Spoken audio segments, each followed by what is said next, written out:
दीप्ताय नमः हरे नमः ओम श्री कृष्णाय नमः विद्या प्राप्ति स्वेतवाहने वैवस्वतमं मंगले देवे भगवाने भूते भगवशी भवन्ते प्राप्ति देवो दक्षिणदिग्भागे श्रीगंगा उत्तरदिक्पुरे श्रीशैलशीर्षादिप्रदेशे कृष्णा गोदावरी मध्यप्रदेशे अस्मिन् श्री पूर्णसीताराम स्वामी आलयं वर्तमाने व्यवहारिणा सिद्ध्यर्थं राजसूयासुमेव यादादिवसलया प्राप्यर्थं अस्मिन् ग्रामे पुरुषलीलानां ब्राह्मणानां वेदान्तासंसव्यासनेन समीपोपासना ध्यानक्रियाणां तत्क्रिया सिद्ध्यर्थं तत्फलनाय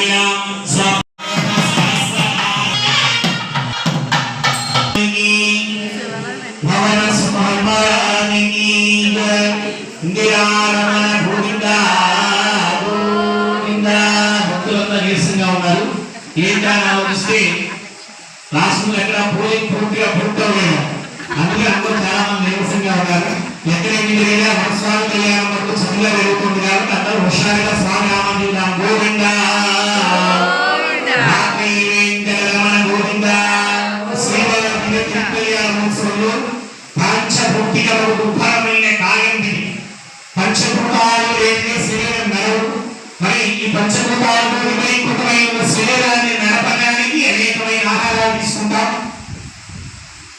ఇందులో కూడా నియమాలు చెప్పారు. స్త్రీ తైల మధు మాంసాన్ని త్యజేత్ భవేత్తిని ఆదివారం అన్నారు. స్త్రీ తైలం మధు మాంసాలు వీటన్నిటిని వదిలిపెట్టాలి అని చెప్పారు. మన వాళ్ళు ఏ కూడా ఎన్ని ఆదివారం అన్నారు. రకరకాల వంటలతో రకరకాలు వేస్తున్నారు. ఇన్ని రకాలు నీకెలా తెలిసిందని అడుగుతాం. అటు పక్క ఇటు పక్క చేసే వాళ్ళు చూస్తుంటే మన వాసన వస్తాయి కాబట్టి తెలుస్తున్నాయి. అందుకే ఈ శరీరం శుద్ధి చేసుకోవాలి. ఇక్కడ ఉన్న మండపాన్ని శుద్ధి చేయాలి. ఎక్కడెక్కడి నుంచో వచ్చాం. మనమందరం కూడా తగలకూడని గాలి తగిలిన మైలు ముట్టుకాలు తగిలిన అన్ని అపవిత్రం అవుతాయి. అందుకని పవిత్రాన్ని చేయడం కోసం ఋగ్వేదము యజుర్వేద సామ అథర్వణ వేదములతో అభినందించినటువంటి నీతిని అందరూ శిరస్సున ప్రోక్షణ చేశారు.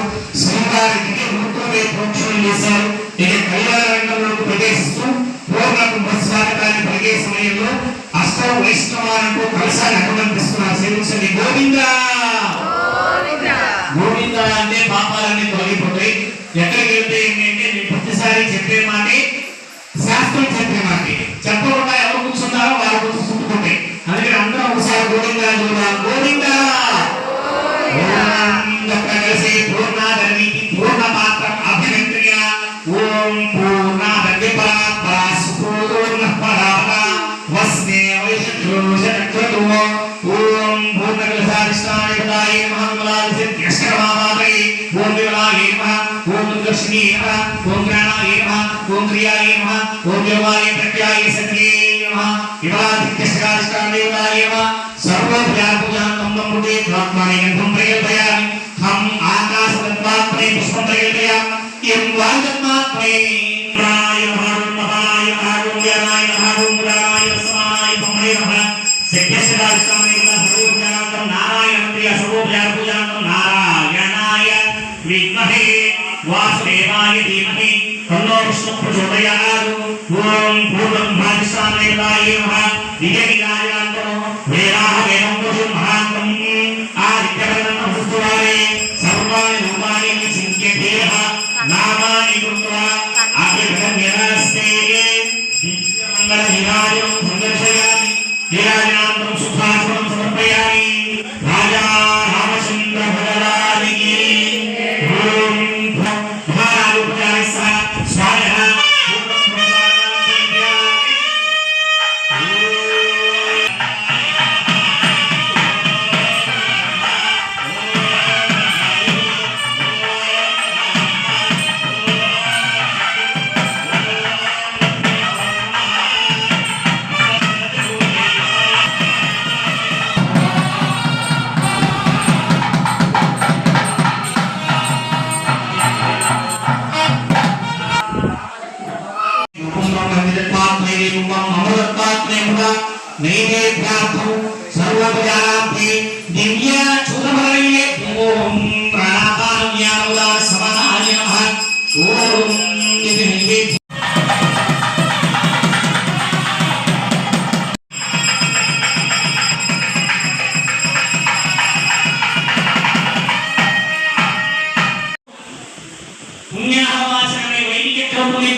విష్ణువు అంశ లేనిదే భూమి పరిపాలించలేదని చెబుతూ ఉంటారు.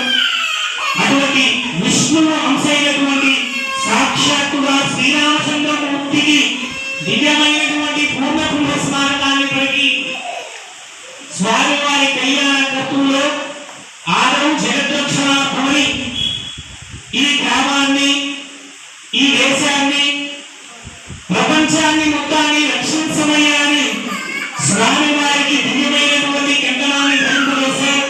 సూత్రాలు సమర్పించే సమయం కమిటీ వారు స్వామివారి దివ్య కళ్యాణ మహోత్సవంలో తలంబ్రాలు సమర్పించే సమయం. ఓం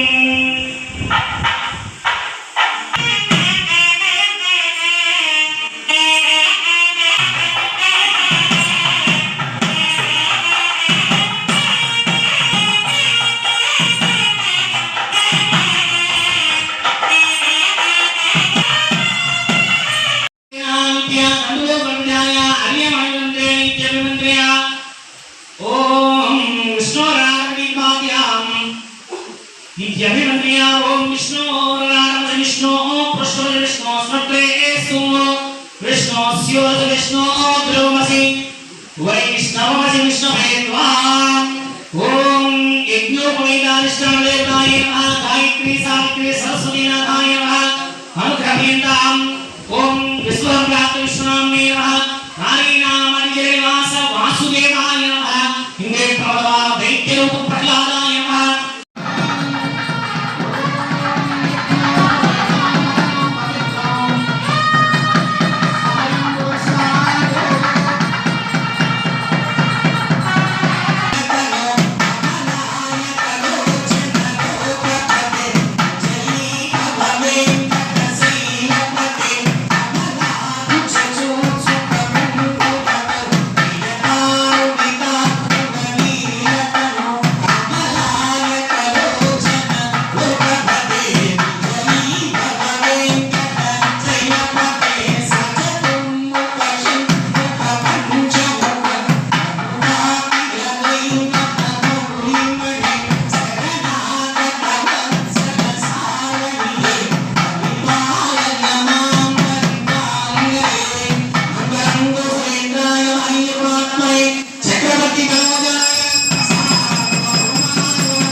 ఏమిటండి ఈ అనంత ఆశ్రమం అంటే?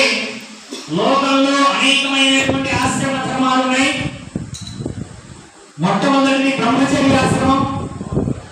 బ్రహ్మచర్యం దాటి వివాహం చేసుకుంటే గృహస్థాశ్రమం అన్నారు. అది కూడా దాని 60 ఏళ్ళు వచ్చిన తర్వాత వానప్రస్థాశ్రమం అన్నారు. అది 3వ ఆశ్రమం అని చెప్పారు. ఈ మూడిటికి సంబంధం లేకుండా సన్యాసాశ్రమం అని 4వ ఆశ్రమం ఉంది. దాన్ని సన్యాసాశ్రమం అన్నారు. మనిషి ఈ 3 ఆశ్రమాల్ని సక్రమంగా నిర్వహిస్తూ వెళ్తారు. సన్యాసాశ్రమ ధర్మాలను నిర్వహించే వారు సన్యాసులు, యతులు, సన్యాసం పుచ్చుకున్న వారు. వారి ధర్మాలు వారు సరిగ్గా నిర్వర్తించాలని, బ్రహ్మచర్యంలో ఉండేవాళ్ళు చక్కగా బ్రహ్మచర్యాన్ని పాటిస్తూ చదువుకోవాలని ఈ మధ్య కాలంలో ఎలా ఉన్నారో మనందరికీ తెలుసు. అందుకని బ్రహ్మచర్యంలో ఉండేవాళ్ళు చక్కగా చదవాలి. వివాహం చేసుకున్న వాళ్ళు గృహిణి గృహముఖ్యమైన శాస్త్రం పతిని సేవిస్తూ భర్త ఏదైతే చెబుతారో దాన్ని అనుసరించే వాళ్ళని పతివ్రత అన్నారు. పతి ఏదైతే చెబుతారో దాన్ని వ్రతంగా భావించి అనుసరించేవాళ్ళు. అలా పాతివ్రత్య ధర్మాన్ని పాటించాలి. అందరూ సక్రమంగా వారి వారి పనులు వాళ్ళు చేయాలి అంటే స్వామి అనుగ్రహం ఉండాలి. అందుకని అందరినీ రక్షించాలని, అన్ని ఆశ్రమ ధర్మాలని రక్షించాలని అనంతరాశ్రమ యజ్ఞ సిద్ధిలో స్వామి వారు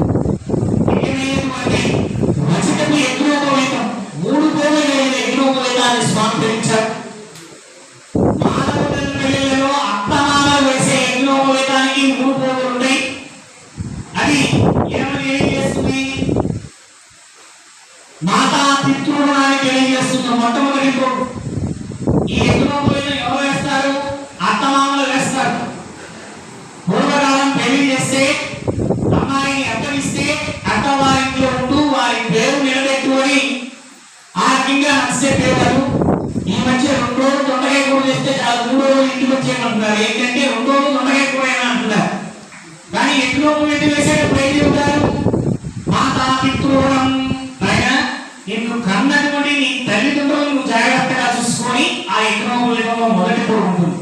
కానీ మిషన్ 2020 పట్టుబడుతూ అత్తమామ వాడుతూ మేము ఉంటాం, మేము విడిగా ఉంటాం, రకరకాలుగా ఉంటాం, పేరాలకు వీళ్ళంటూ వీళ్ళంటే చుట్టీలంటూ పెళ్ళకి ముందే రకరకాలు చేస్తున్నారు. అవన్నీ కూడా శాస్త్రంలో ఏం చెప్పారో అది పాటించడమే సనాతన ధర్మం. అలా సనాతన ధర్మాన్ని పాటిస్తేనే కాలం కొనసాగుతూ ఉంటుంది. ఈ కలియుగంలో మొదటి పాదంలో ఒక వంతు మాత్రమే మనం ఉన్నాం. కలియుగం 4,32,000 సంవత్సరాలు పెట్టారు. ఇప్పుడు గడిచింది 5,024వ సంవత్సరం. మరి ఇంకా ఎంతో ప్రమాణం ఉంది. ఆయన ప్రమాణం కేవలం మొదటి పాదంలో ఒక వంతులో ఉన్నాం కాబట్టి ఈ మాత్రం స్వామివారి అనుగ్రహంతో కాలం సక్రమంగా ఒక పంట పండగమైన రెండో పంట పండుకోరు. కలియుగం ముందుకు వెళ్ళే ప్రతి పంటలు సరిగ్గా పంటమని, స్త్రీలు పాతివ్రత్యాన్ని పాటించరని, వేదం చదివే బ్రాహ్మణులు వేదాన్ని చదవరని, అంత అకృత్యాలు చేస్తారని, లోకంలో అబద్ధమే అధర్మమే నడుస్తుందని, ఎన్నో భయంకరమైనటువంటి కార్యాలు జరుగుతాయని కలియుగం ముందుకు జరిగే కొట్టి మనం చెప్పుకోండి భవిష్య పురాణం. కలియుగంలో మొదటి పాదంలో ఒక వంతులోనే ఉన్నాం కాబట్టి భగవద్ అనుగ్రహం చేత 6 కాలాలకి 6 ఋతువులకి అనుగుణంగా కాస్త బ్రిటిషులు వచ్చినా దానికి విలంబడికి కాలం సజావుగా సాగుతోందని, అందుకే స్వామి వారి అందరినీ రక్షిస్తామని అంతరస్యమైనటువంటి రాష్ట్రుడికి యజ్ఞోపవీతాన్ని ధరించారు. ఇక స్వామి వారి పుణ్య కళ్యాణంలో స్వామి వారి గోత్రనామాలని గుణగానాలను తెలియజేస్తున్నారు. చతుస్సాగర పర్యంతం గోత్రమనేక శుభం వశిష్ఠ గోత్రో పురుష్య నాభాగ మహారాజ బ్రహ్మమంత్రే ఆజ మహారాజ బ్రహ్మణ పౌత్రాయ దశరథ మహారాజ బ్రహ్మణ పుత్రాయ. వశిష్ఠ గోత్రంలో ఉద్భవించినటువంటి నాభాగ మహారాజు గారి ముత్తుల మునిమనవడు, అజ మహారాజు గారి మనవడు, దశరథ మహారాజు గారి ముత్తుల కుమారుడు, చతుస్సాగర పర్యంతం గోత్రమనేక శుభం వాసిష్ఠ మైత్రావాణ కౌండిన్య త్రయాశే ప్రక్రాంతిక వశిష్ఠ గోత్రోద్భవస్య అఖిలాండకోటి బ్రహ్మాండ నాయకాయ ఆత్మత్రాణాయ ఆదిమధ్యాంతరహితాయ సృష్టి స్థితి లయకారణాయ సాక్షాత్ స్వరూపాయ శ్రీమన్నారాయణ స్వరూపాయ శ్రీ రామచంద్ర పరబ్రహ్మణే వరాధ రాజా రామచంద్ర భగవానికి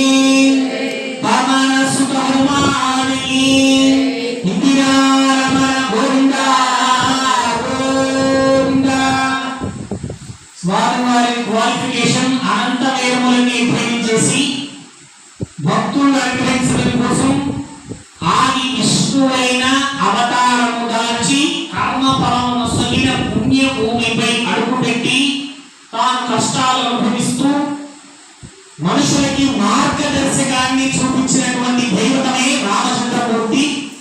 ఇచ్చిన మాట, వేసిన బాణం తిరుమలైనటువంటి రామచంద్రమూర్తి. అందుకని ఒక్కసారి ఏదైతే చెబుతాడో, ఒకే ఒక్కసారి ఏదైతే అంటాడో దాన్ని ఆచరిస్తాడు. ఆయన బాణానికి కూడా తిరిగేవు. ఏమిటండి రాముడు పుట్టుకం అంటే ఒక మహానగరు వర్ణిస్తాడు. క్షితీయ జగమని చెప్పుదామన్నా ఈ భూమి అంతా క్షితీయ జగమంటూ పోల్చాడు. ఆ శేషుండు మోచునా క్షితి తలంపు. ఈ భూమి అంతా ఎంత బాగుంటుంది? ఈ భూమి పైన మనుషులు, పర్వతాలు, నదులు అన్నిటినీ కలిపి ఈ భూమండలాన్నంతా కలిపి ఆది శేషుడు మోస్తూ ఉన్నాడట. ఆ శేషుండు మోచునా క్షితి తలంపు. మరి ఆ ఆదిశేషుడు ఎంత బాధ్యత వహించారు? ఆ ఆదిశేషుడే మహాధర్మయంతిమా. ఆ ఆదిశేషుడు ధర్మని అందామా? కారకంఠుని చేత కంకణము.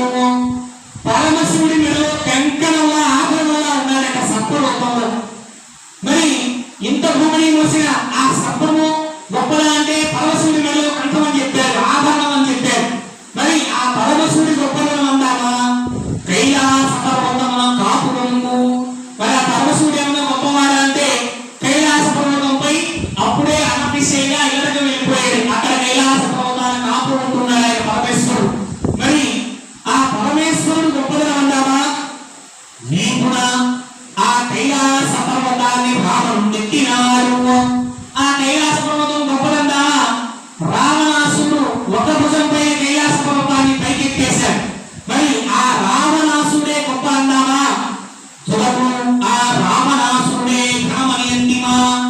పరమొప్ప వాలిచే కట్టుబడి ఆయన సొంత తమ్ముడే ప్రాణభయంతో గిరిగిరా తిరుగుతూ ఉంటే వారి అడ్డగించాడు రావణాసురుడిని. రావణాసురుడికి అందరూ భయం, కానీ ఆ రావణాసురుడికి వారంటే భయం. ఆ వాలి ఈ రావణాసురుడిని కట్టిపడేశాడు. మరి ఆ వాలి ఘనమయంతిమా ఒక్క బాణముకే ఒడిగినాడు. మరి ఆ వాలి ఉన్న గొప్పవారందామా అంటే ఒక్క బాణముకే ఒడిగి పడిపోయాడు.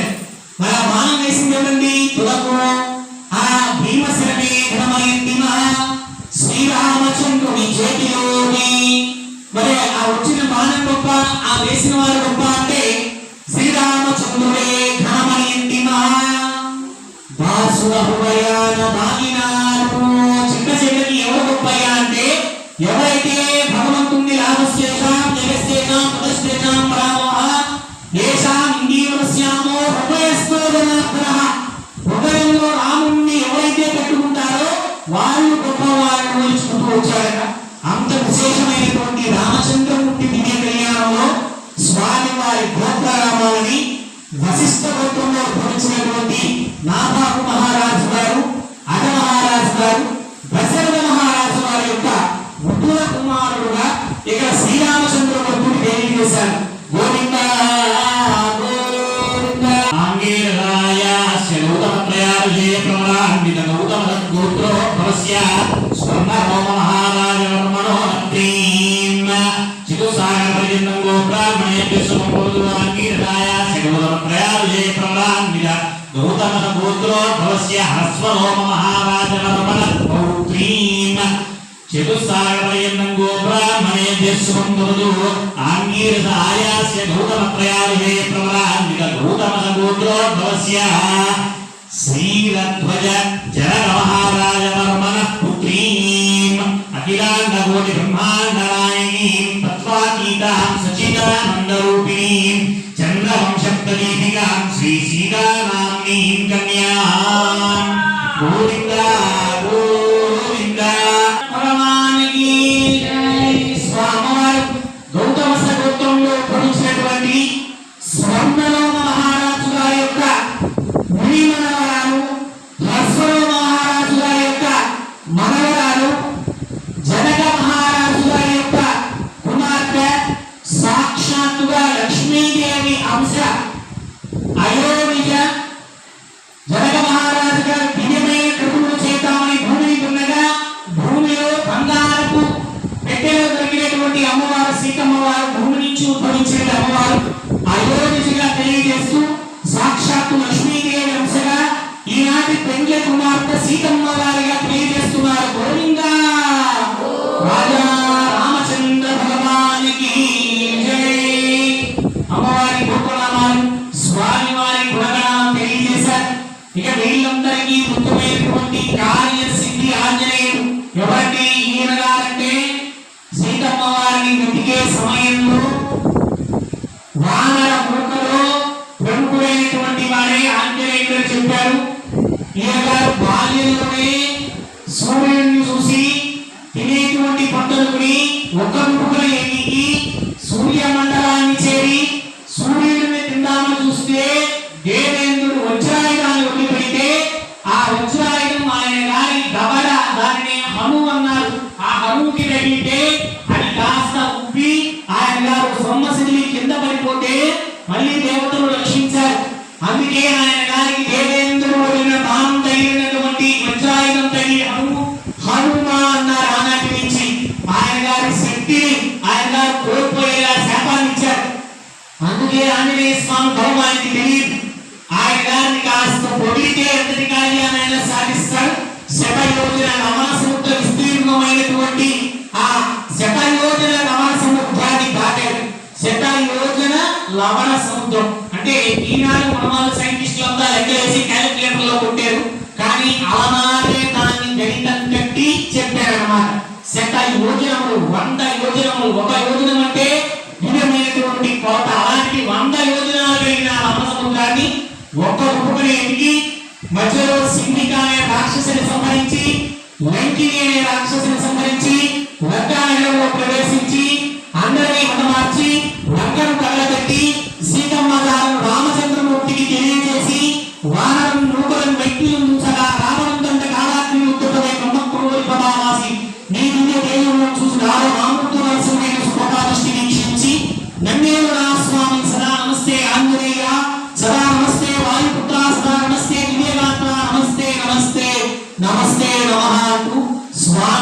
సేవిస్తే భవిష్యత్తుకు బ్రహ్మ ఆంజనేయుడిగా వరాన్ని ఇచ్చారు. ప్రస్తుత బ్రహ్మగారు మనకి తెలుసు, ఆయన గారికి 5 ముఖాలు ఉంటే అబద్ధం చెప్పినందుకు ఒక శిరస్సుని భవసుని ఖండిస్తే చతుర్ముఖుడై 4 ముఖములు కలిగిన బ్రహ్మగారు మన తలరాత రాసి పుణ్యాన్ని మొదలుపెట్టారు. భవిష్యత్తు యుగానికి ఆంజనేయ స్వామి బ్రహ్మగా ఉన్నాడు.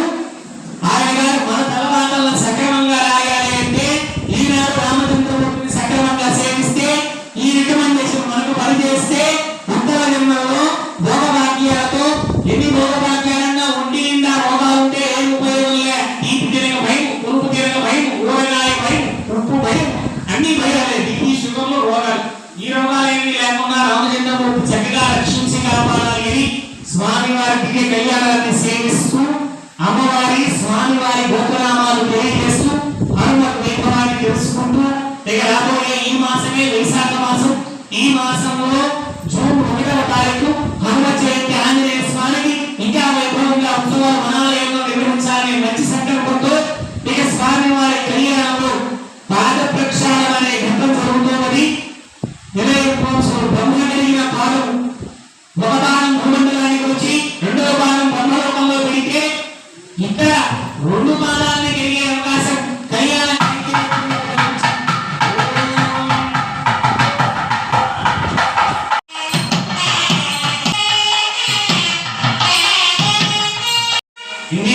రమణ గోవింద గోవింద రాజా రామచంద్ర భగవానికి పవన సుత భగవానికి వేదాంతం చేసిన కాళ్ళు చేయమని చెప్పారు. కన్యాదానం చేయటమంటే సామాన్యమైన విషయం కాదు. కోటి కన్యా మహాదానం. ఒకసారి కన్యాదానం చేస్తే అనంతమైనటువంటి పుణ్యలోకాలు కలుగుతాయని శాస్త్రం చెబుతున్నది. అందుకే కట్టే కూతురునే కనాలి, వింటే రామాయణ భాగవతాలే వినాలని చెప్పారు.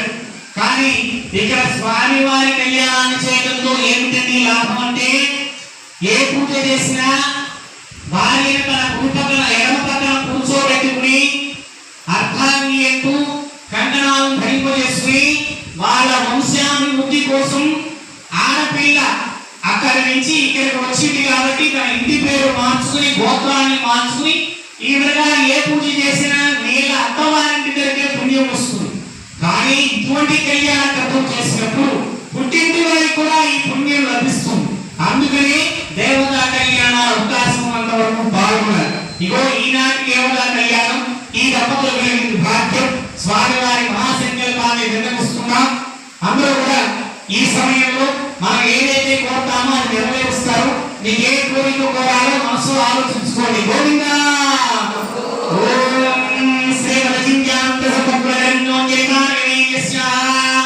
అఖిల లోక బలిదానారాయణ భగవన్నారాయణ సమానోపమధ్యే పరిభ్రమమానాం అనేక కోటి బ్రహ్మాండానాం ఏకమేవ యంతావేకారాంగార పుణ్యాపస్థేయో వాయురానాజామినామేనామదేశం మహి బ్రహ్మాండమండలే ఆనావిత గురుమాంతాస్మికరోపే ప్రతిష్ఠితస్య ఆకానికవస్వదాదాదాద మహాదేవతాం సతుర్వాణం భూప్రభాగే భూలోక భూలోక స్వర్లోక మహర్లోక జనోలోక సత్యలోక యజ్ఞస్య అధోభాగే అనేక కోటి పరిణామశేఖరస్య సహస్ర ప్రణామమండలమంటికే హరిచుండాలోత్వాంతమంటికే లోకాజలమై సురాజ ప్రతిక్షేప స్వరూపకారణమై ప్రభుదే జంభో లక్షణ కుజకౌంజరామలైన పుష్కరం వివేకితే ఇతర కోరికలే శాస్త్రమైనటువంటిది. శాస్త్రంలో చెప్పినది అంతర్జాత చెప్పిస్తాం. నమస్కారం చేస్తూ చెప్పండి అందరూ కూడా. మమ దశ పూర్వేషాం దశ పరేషాం మత్వంశానాం మాతృవంశానాం శాశ్వత పరమపదలోకే నిత్య నివాస సిద్ధ్యర్థం సహస్రకోటి సాలంకృత హిరణ్యోదక కన్యాదానం అహం కరిష్యే. నమస్కారం చేసుకోండి. దశ పూర్వేషాం నీ 10 తరాల ముందు వారు, దశ పరేషాం 10 తరాల తర్వాతి వారు, నీతో కలిపి 21 తరాల వారు శాశ్వతమైనటువంటి పరమపద లోకాలు అంత్యకాలంలో అందరికీ కలగాలి. స్వామివారి కన్యాదానాన్ని పుణ్య ప్రీతి కోసమే కన్యాదానాన్ని సమర్పించే సమయం. మంగళవాద్య పురస్కారం కన్యాదానం సమర్పించిన తర్వాత ఈ బోండం మీ అందరి దగ్గరికి వస్తుంది. అవి తాకి నమస్కారం చేసుకోండి.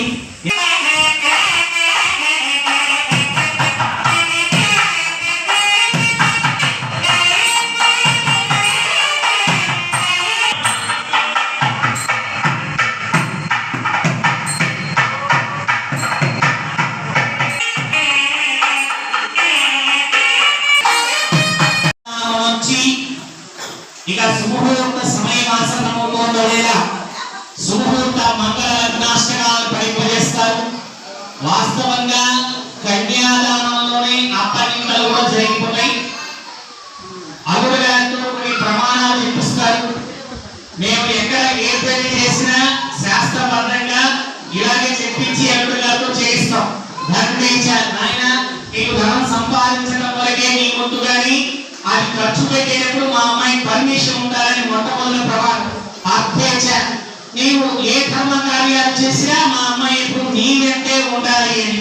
కామించ నీవు ఒక్కడ వేసిన నాకెర్థం కాదు, మా అమ్మాయి కూడా నీ వెనకాల తీసుకువెళ్ళాలి. నీ వేసి ఎటువంటి సుఖాలు అనుభవించినా మా అమ్మాయి నీతోనే ఉండాలి అని ఇన్ని ప్రమాణాలు కన్యాదానంలో చేయించుకుని కన్యాదానం అమర్చుతారు. ఆ సమయంలోనే అప్పగింతలు జరుగుతాయి.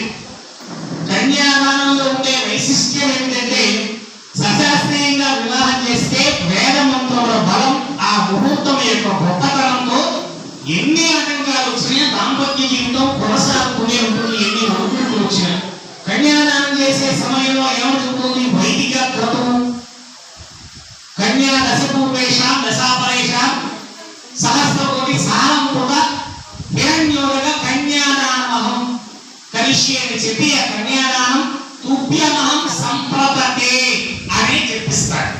నమమ అని చెప్పేసాడు. నమమ అంటే జనాలు నీదే నాయన అని అర్థం అన్నమాట.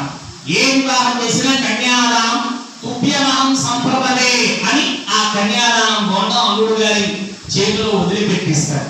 నమమ అని చెప్పిస్తారు కొంతమంది తెలియక, అలా చెప్పించకూడదు. కన్యాదానం తుభ్యమహం సంప్రదతే. ఈ అమ్మాయిని అష్టవర్షాల భువేత్తంగా ఎంతో అల్లారుగా పెంచాడు ఆయన. పుత్ర బాలికామయ మా అల్లారుగా తెలిసిన అమ్మాయిని నీ ఇంటికి పంపిస్తున్నాం, నీ సొంత కుమార్తెగా జాగ్రత్తగా చూసుకోవాలి అన్ని జాగ్రత్తలు చెప్పి అన్ని ప్రమాణాలు చేయించుకుంటారు. నాటి చరిత్ర ఈ గంటికి కట్టుబడి ఉండాలయ్యా నువ్వు అంటే పెళ్లి కొడుకు చెప్తారు నాటి చరామి అని. ఈ మధ్య మేము మైకులో కూడా చూపిస్తాం. మేమంతా పెళ్లి చేసిన ఖచ్చితంగా అందరికీ తెలియాలి ఈ విషయం.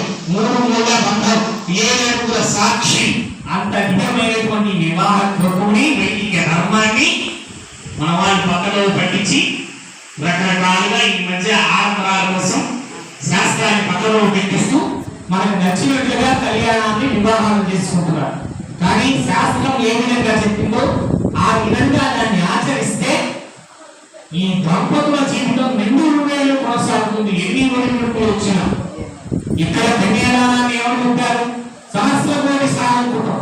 ఈ కన్యాదానం చేసే వారి కాదు, చూసే వారిని అందరినీ రక్షించాలి స్వామి వారి సంకల్పాన్ని చేసి కన్యాదానం వచ్చి ఇక శుభ్రం జరగాలి అందరికీ కళ్యాణాన్ని సేవించేవారు.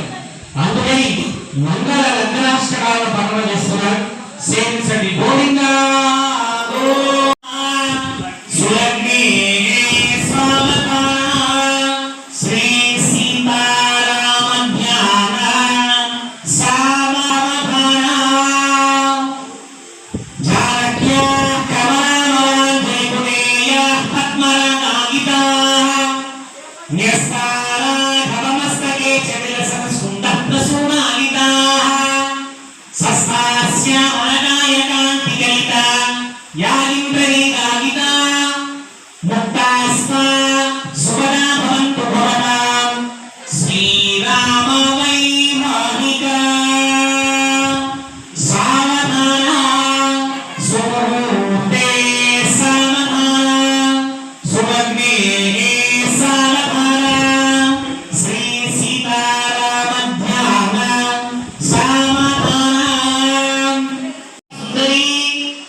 కౌసల్యా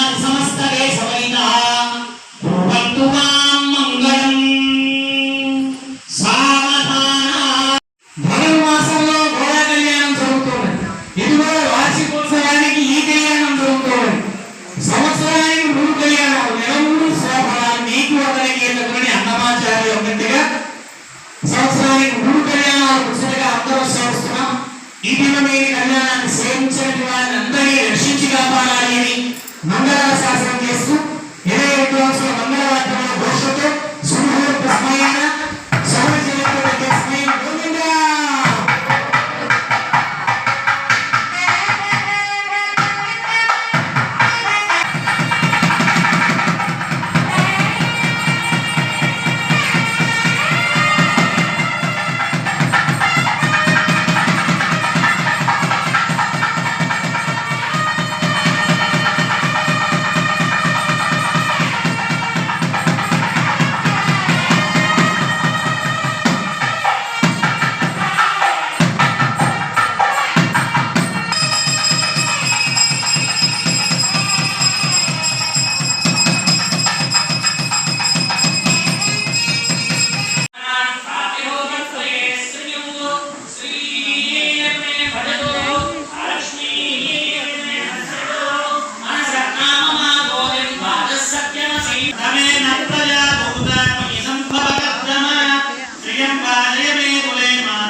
ఈ మంత్రం చెప్పిన తర్వాత ఎవరికైనా పొరపాటున అలవాటు ఉంటే ఆ అలవాటు మార్చుకోవాలి. ఏంటండి అంటే వేసవకాలం చిరాకు పుట్టించడం, మంగళసూత్రాన్ని తీసి మేకలు గోడకు పుచ్చుకు తగిలించేవాడు ఈ మంత్రాన్ని చెప్పడానికి అనరు. కాబట్టి అందరం ఈ మంత్రాన్ని చెప్తూ మంగళసూత్రాన్ని ధరించే వచ్చుకుందాం. చెప్పండి. సర్వమంగళ మాంగళ్యే శివే సర్వార్థ సాధకే. ఎవరైనా చెప్పండి ఏంటంటే వాళ్ళ విషయంలో నేను రాసిన అనుకోవాలి. శరణ్యే త్రయంబకే గౌరీ నారాయణే నమోస్తుతే. నమస్కారం చేసుకోండి. చండీ సప్తశతిలో మనందరికీ సుదర్శన హోమం వైష్ణవ గారు సుదర్శన హోమం అందరికీ తెలిసిన విషయమే. అమ్మవారి గుడిలో చండీ హోమాలు చేస్తారు. చండీ హోమం అంటే దాన్ని సప్తశతి అన్నారు, దాన్ని దేవి మహాత్మ్యం అన్నారు. దాన్ని అమ్మవారి వైభవం మొత్తం అందులో ఉంటుంది. రాక్షస సంహారం అంతా ఏ విధంగా జరిగిందా, రక్త బీజాక్షులు అనేకమైనటువంటి రాక్షసుల్ని అమ్మవారు ఏ విధంగా భరించింది, లోకాలను ఏ విధంగా రక్షించింది అని ఆ దేవి మహత్యంలో 700 శ్లోకాలలో తెలియజేస్తారు. ఆ 700 శ్లోకాలు అంటారు కానీ 700 శ్లోకాలు కాదు, 545 పరీక్షలు శ్లోకాలు. మిగిలినవన్నీ ఉవాచ దేవ్యోవాచ అని చెప్పిన దాన్ని కూడా శ్లోకం కింద పెట్టారు. ఇవన్నీ కలుపుకుంటే 700. బ్రహ్మోవాచ బ్రహ్మగారి కూడా అమ్మవారి వైభవాన్ని, దేవతల దేవ్యోవాచ ఇంద్రోవాచ వైశ్యోవాచ ఇలా అన్నింటి కలుపుకుంటే 700. ఈ 700లో అన్నిటికన్నా గొప్పదైన మంత్రం ఏంటంటే సర్వమంగళ మాంగళ్యే శివే సర్వార్థ సాధకే శరణ్యే త్రయంబకే దేవి నారాయణే నమోస్తుతే. ఈ మంత్రం ఎంతో గొప్పగా చెప్పారు. అంత విశేషమైనటువంటి మంత్రంతో అమ్మవారికి 3 శ్లోకాల అమ్మవారి మహాలక్ష్మి మహాసరస్వతైన మాంగళ్య పూజ కార్యక్రమాన్ని సమర్పించి ఇక మరికొద్ది విషయంలో మంగళసూత్రాలు కొనుక్కోమని అనంతరం తలపడానికి కవివారు తలపడాలు సమర్పిస్తారు. తర్వాత నాగప్రసాద్ గారు దేవి శక్తివతి గారు దంపతులు కళ్యాణ తలపడాలు సమర్పిస్తారు. తర్వాత భక్తులందరి చేత స్వామి వారికి కళ్యాణ తలపడాలు సమర్పించే అవకాశం సేవించుకోండి.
పడతాను